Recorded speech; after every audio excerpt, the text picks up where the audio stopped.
Ko smo e-bralca prvič predstavili končnim uporabnikom, to so bili slepi in slabovidni, smo bili zelo presenečeni nad njihovimi odzivi, ker se mi zdi, da tudi oni sami niso pričakovali takega napredka v kakovosti sintetičnega govora. To je zagotovo eno veliko priznanje, veliko zadovoljstvo, hkrati pa tudi motivacija za delo naprej. Ko je štart proizvodnje, ko so prva naročila, je tisto zadoščenje za celo ekipo. No? Mislim, da razvojnikom veliko pomeni, ko začnejo izdelki prihajati iz serijske proizvodnje. To je tista potrditev.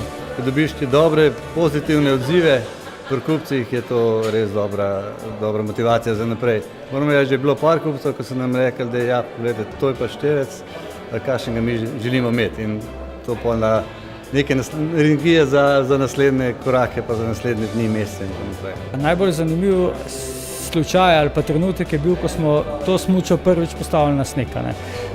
Šel sem jo osebno jaz testirati, brez vednosti in brez občinstva. In bilo je, bom rekel, zelo veliko nevernežev, ki niso verjeli, da bi taka smučka sploh lahko bila smučljiva. Tako da, ko sem pa naredil prve 2-3 zavoje, sem rekel, evo, to se da smučati. V bistvu je bilo najbolj zanimivo pri tej inovaciji to, da smo verjeli smo vanjo, seveda pač zaradi tega, ker smo z njo začeli živeti, pa ker smo z njo v bistvu, ker je bila to naš otrok, ampak smo dobili prvo reklamacijo. To nam je bil tak totalen šok. Kaj smo narobe naredili? No, in dobimo nazaj vzorec in smo ugotovili, da kupec ne zna meriti trdote in da je bil naš material dober. V glavnem smo videli, da če sami preverimo, če sami naredimo, če sami stojimo za tem, da si lahko tudi orang zaupamo pri teh stvarih, ki jih delamo. Pogosto pa pozabljamo na druge inovacije, gospodarske, sistemske, institucionalne, recimo inovacije v infrastrukturi, predvsem pa tudi na inovacije življenjskega sloga.